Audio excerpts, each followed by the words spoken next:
I received an email from Uber Eats. We saw that you rejected a lot of orders. Do not reject many because it's gonna affect negatively on your account and your performance. If the algorithm makes a decision about your future, it's final. Il presidente. Ma cos'è la Che sinistra? significa se rischi adesso? The resolution is adopted. Hello and welcome back to Take a Left. I'm Alex White and we're talking about platform workers' rights. As we were about to release this podcast, there was yet another judgment against Uber, as the Brussels Court of Appeal effectively banned the service from the Belgian capital. The platform companies, like Uber, Uber Eats, Deliveroo, essentially employ workers, but they don't want to call them that or give them established workers' rights. Today we're taking a deep dive into working conditions in these companies and what can be done to improve them. We're talking about what it's like to start out in a new job, make a good salary for the first 2 months, and then find yourself losing money and second-guessing the whims of an unknowable algorithm. We're also talking about what the situation should be. That's where Agnes Jongerius comes in. Agnes is a trade unionist and member of the European Parliament who is at the forefront of the fight for platform workers' rights. Firstly, what's it like being a delivery rider? I spoke with Carlos, who moved from Spain to Belgium and started working for Uber Eats, about the work involved and how the platform treats its riders. Hi Carlos, how's it going? Hello, how are you? Okay, how much do you earn per trip? Well, per trip, you earn €5. For me, it never varied. And since February, they introduced a new tax because before you earn €6,000 a year in Uber Eats, before you were exempted from paying taxes. And from February, they introduced a new tax to make Uber drivers pay 10% until they earn the €6,000 a year, in which case they are obliged to register as an independent worker and pay their taxes. So it's a bit less than €5 because you're paying that tax.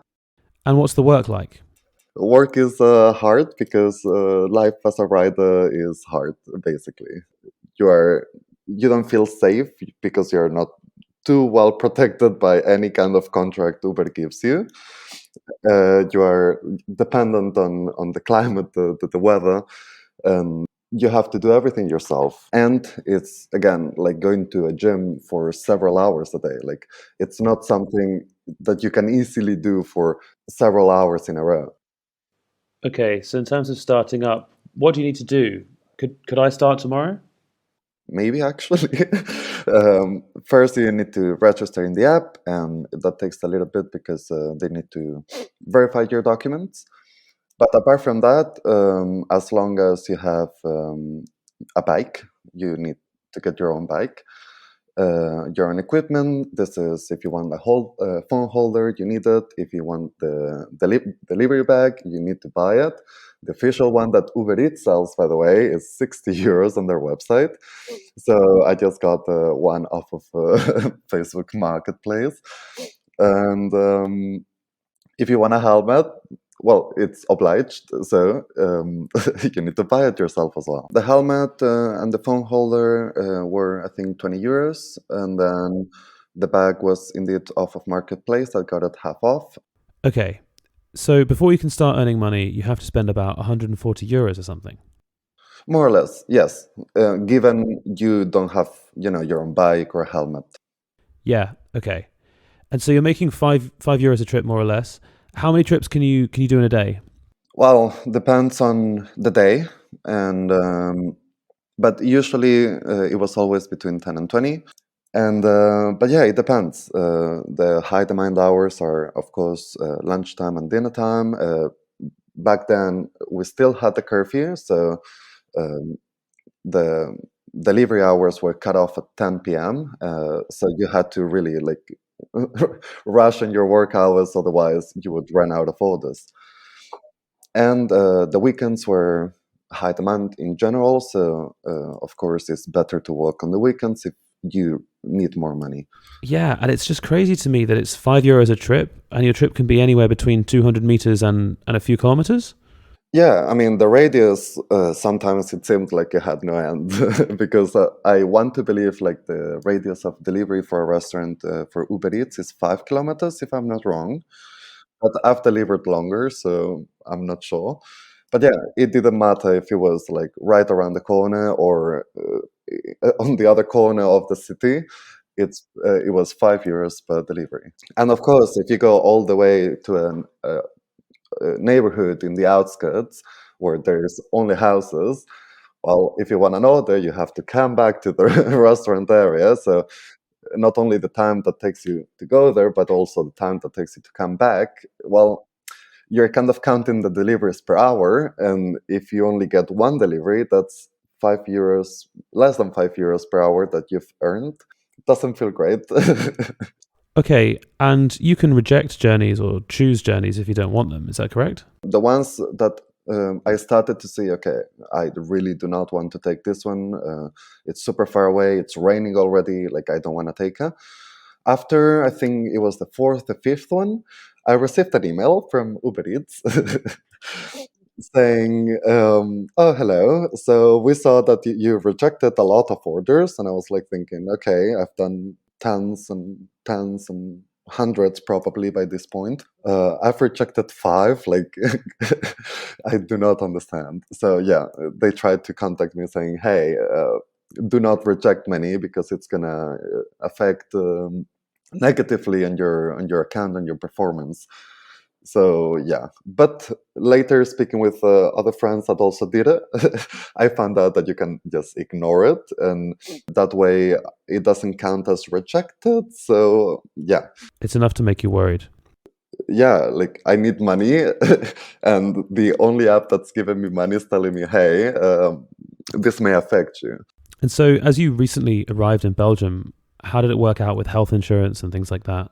Well, no, it was a mess, and it's still very slow. So you want to register with the local municipality, the commune, Indeed, and you need indeed. to do what? And what do they say to you? Basically, they were very confused because I tried to register as a worker, but they didn't know what kind of worker I was because I'm not a salaried worker, that's for sure. But I didn't earn €6,000 a year yet because I was starting. So I wasn't an independent worker either. And the administration were themselves like confused about it, and they didn't know how to register me. They just couldn't work it out. If you're a rider for Uber Eats, the whole administration, I think, is a no. What does that mean for you with health insurance? Well, yeah, I mean, if you're not registered in Belgium, you cannot get proper health insurance. You cannot apply to mutualities. You cannot apply to banks. You cannot apply to basic things that you need to make your life here.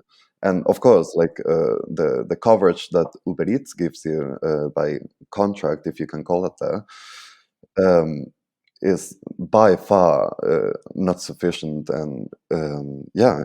And what kind of things do they give you in that kind of coverage? Well, basically, they will only cover something if you're actively on duty, like if you're actively on a ride.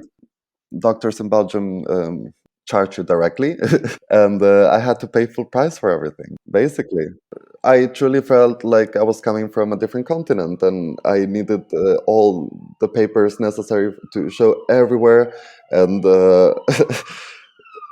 in my head, right? Like it should be easy. I'm a European citizen.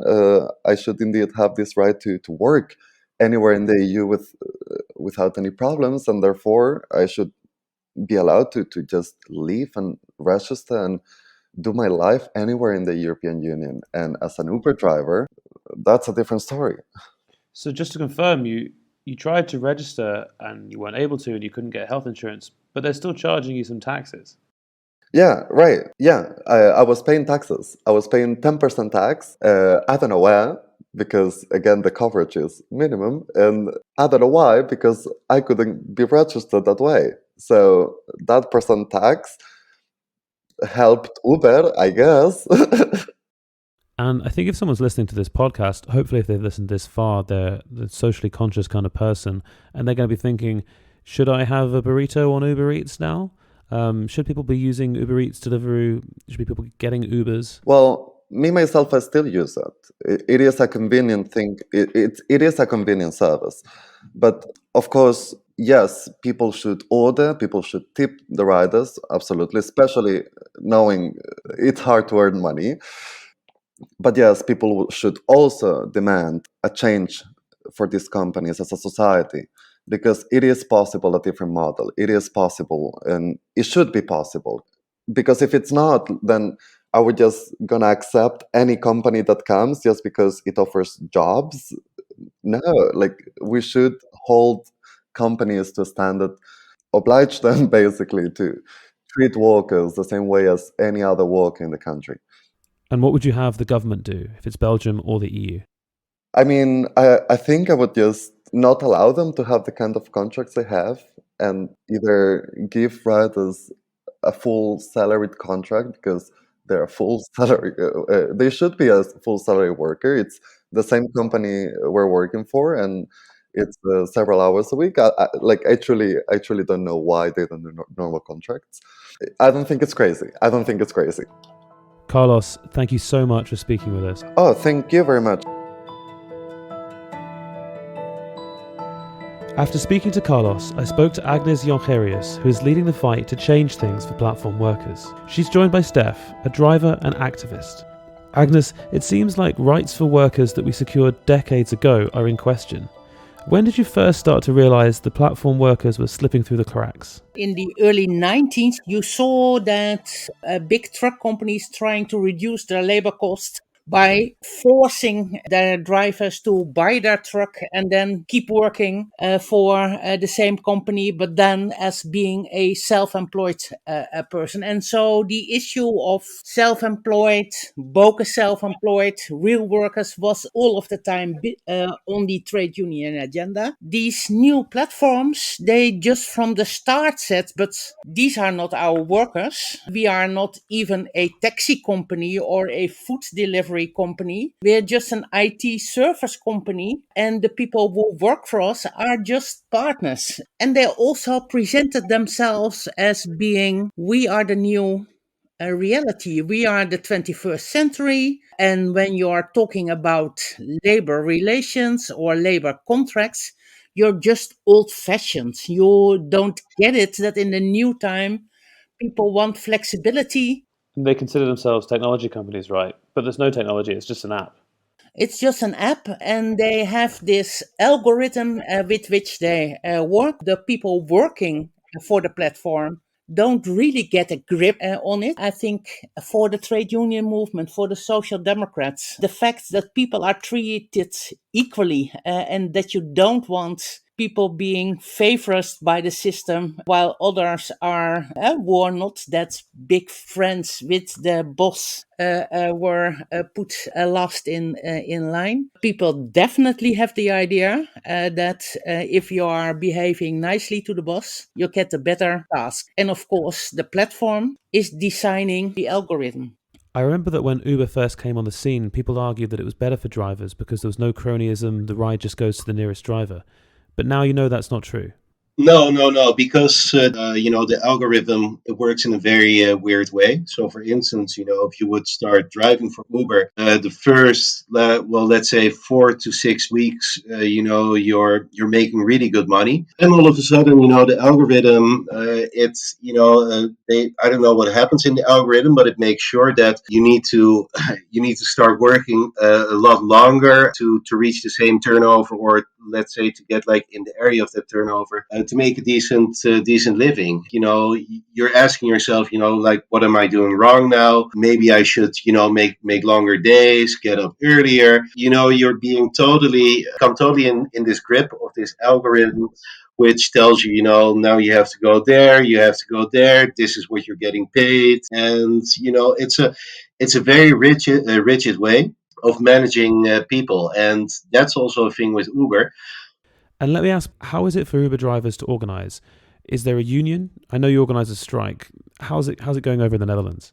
There are independent contractors, and for us, it has been quite difficult to organize all the drivers, because people know how the app works. People know how the algorithm works. So there were a massive amount of drivers who were afraid to actually come to the strike because they said, if we're going to the strike, the Uber app will see that I will be there and I have a family to feed. I cannot take the risk, that Uber sees me striking and that they'll put like a red X behind my name. The thing is, that's a feeling. We've asked Uber about this, and of course, they will deny it and say like this is not the case. But the scare, it's a real one.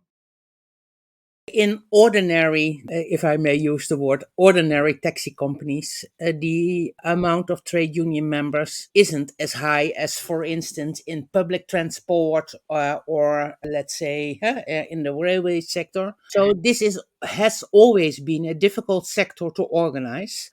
But here, indeed, the fear of how the algorithm is going to treat you if you show your willingness to ask for better working conditions is a real one. I do remember that Stef contacted me via the social media when they were preparing the strike, if I could be of some advice. And with the strike, when this was happening in Amsterdam, we also went inside the headquarters. It's the European headquarters in Amsterdam. A simple question, because I think it's a simple question. Can we please have an overview of what average Uber working is earning? Because they were claiming outside some people have difficulties to make ends meet, and some even don't reach the minimum wage level.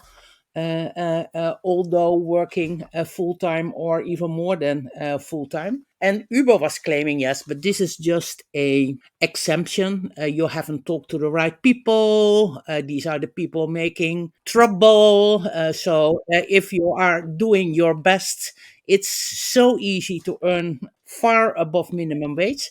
But they were not prepared to give us the data which shows us what was really happening. So there is fear. I think this is what Stef was very successful in bringing people together in a combined conversation about labor conditions at Uber. And even if we confronted the management of Uber with the data we thought were facts, they were simply denying it and didn't give any information, and then said, oh, this is all privacy. We cannot give you this information. And do you think that those difficulties in organising as a union or collectively have contributed to the continuation of the precarity of workers until now? Yeah, but also in combination, like there have been a few court cases in the Netherlands, but also elsewhere. And let me say, from my previous trade unions experience, every now and then you had a court case against an employer. And if you, as trade union, won this court case, the management, not happily, but changed their policies and brought these better conditions to the whole working community. Here we have companies with large amount of money available for top-notch lawyers, and even if they lose a case of a worker who is willing to go to court, they just say, okay, we're going to appeal, and by the way, even if we lose the case of Mr. X or Mrs. I, we are not going to change our policy. We just keep waiting till the next one is coming, and the next one, and the next one, and the next one. So they are having this deliberate policy in trying to keep their business model afloat for as long as possible. And I think the only way we can really make a difference is by changing the social legislation. Absolutely. Absolutely. Yeah. Let's talk about changing the social legislation in a minute, but I want to ask a little bit more about what the reality of working as a driver is. How does it work? I asked how many rides you've had today. What happens when you have no customers? Is there any kind of guaranteed income? No, absolutely not. This is also a little bit of a tricky thing because when you're a new driver and you go to the onboarding session of Uber, they will picture these like very juicy figures. You know, they'll say like, okay, if you'll start working for us for about 40 hours a week and you drive between 6 in the morning and 10 in the morning and from 4 in the afternoon until 8 in the evening, you can make as much as 1,500 euros. And for the first 4 to 6 weeks, you know, that's extremely correct because that's actually the money you're making. But then, you know, when they've reeled you in, they're slowing it down quite a bit, where you know you're working 12, maybe 14 hours of getting like maybe just a little bit more than half of that figure. And what's also very much bothering is that there's like this rating system. So you know, like when you do a fare, the customer can give you up from 1 until 5 stars. But the thing is, if you do not get 5 stars, so like let's say 4 stars or lower, there's this constant worry. You know, like did I do my job correctly? Will there be a customer who has a bad day, and will they file a complaint against me about like some small minor thing? And when that happens, you know, Uber just blocks the driver indefinitely, which well, you know, creates a whole lot of world of pain for the driver because they're being cut off from their, you know, their main source of income. They have a very expensive taxi to pay for, but then Uber takes it away, and you know that's also the thing. You know, if the algorithm makes a decision about your future, it's final. So there's no appeal possible whatsoever. You know, they just cut you off from the platform, and that's it. And that's also, you know, something which worries people a lot because they feel like fundamental rights are being taken away from them. Also, you know, because platforms are like something like very new. You know, there's not like a legislation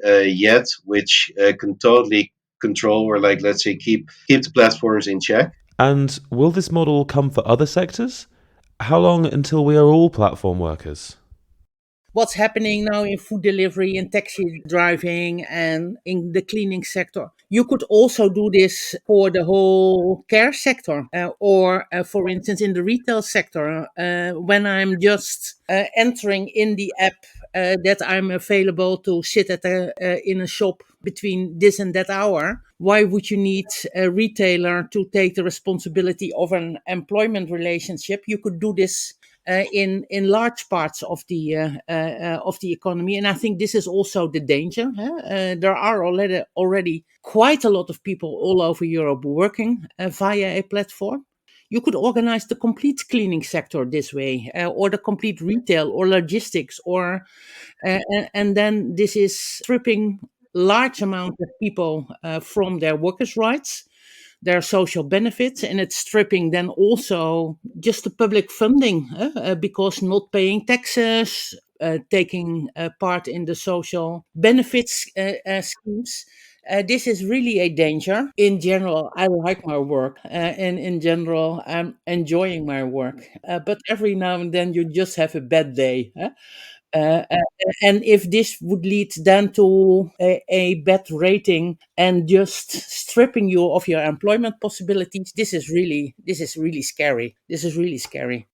I totally agree what Agnes said, and what I also think is very important to realize is that these platform companies, they always try to sell their story as you know, we're innovative, but do not forget that a platform like Uber, they're not here, you know, to help urban mobility. They're not here to make to make more sustainable world by getting people out of their cars and into shared taxis. They're only here for themselves, and you know, trying to make a lot of money, you know, over the backs of hard workers, people who have families to feed. And what they do is they push all the responsibilities and the liabilities off to the people they call partners, whereas you know they collect a very substantial commission, and like Agnes said, they're dodging, you know, their social duties and taxes. And that's the only thing that can be done is for governments and perhaps the EU to legislate. Are there any positive examples of national governments doing things already? So the Spanish have introduced a law in which food delivery is now being considered everyone considered as a worker. So they are also sending the tax officers to these companies, forcing them to pay their taxes. And this is only, of course, in one sector, but I think you can see that everyone is struggling. You have to fight as a very, let's say, humble worker against this huge battery of well-paid law firms paid by the United States investors. And therefore, I'm happy that now also the European Commission, because we have been pushing them, designing legislation to indeed work on better working conditions for the platform workers. Okay, so what can the EU do? Does the EU even have competence in this area? Yes, I think the EU can have competence because perhaps we are forgetting this, but if you have a system where you don't pay taxes and you don't take any responsibility for your workers, you're creating a huge unfair market with the traditional companies who are doing their business in the more traditional way. And protecting fair conditions on the internal market in Europe is a EU competence. But I think also from the social side, we could push. So not only disturbance of the internal market, but also what's happening to our labor markets, our tax systems, and our social contributions gives us an angle to push for legislation. And here it's clear that the European Parliament already wrote in a report that we should turn the tables and say to this platform, as of now, everyone who's working for the platform is on your pay list unless you can make it clear and provide the data why people are generally self-employed. And we're calling this the rebuttable assumption of a employment relationship. Because I think this is indeed the most unfair thing, that a separate worker should fight these big legal teams of these platforms and being on their own instead of joining forces. And the next thing we are pleading for, I think the workers for the platform really deserved the chance of inside knowledge of these algorithms, because they are deciding upon their daily life, and they are collecting a lot of data on this individual persons working for the platforms. So I think they are entitled to have ownership of this data and have at least insights in how these algorithms are working. Thanks. And just to go back a little bit, what is it that you're specifically working on right now to improve the lives of Uber drivers, of delivery workers? We put this proposal on the table from the side of the European Parliament, asking for this rebuttable assumption of an employment relation, and asking for a clear ruling around the algorithms. I know this is, of course, also a debate inside the European Commission, because there are, let's say, people who are really fans of this new systems, who are more or less inclined to follow this very appealing storyline. We are new, we are the future, work with us, we are inclusive, etc., etc. So we keep pushing for legislation because, like I said, if people are generally self-employed, good luck with that. But I think in more than one court case, it has already been clear that if the algorithm is deciding upon everything, if the workers are depending on their for their livelihood on the task the algorithm is designing to them. That they cannot decide about the fee or the contribution they want to make to the platform. It's all done automatically. That is what the judges have already ruled. This looks like an employment relationship. It smells like an employment relationship. It talks like an employment relationship. So perhaps it's just an employment relationship. And I think this should be the content of new legislation. Let's turn the table. Let's now get even and give people who work for the platform the chance of really building their own economic future. So thank you so much for joining us. Absolutely. It was fun being on. Thanks for the invitation. As you've heard, platform workers have extremely precarious working conditions.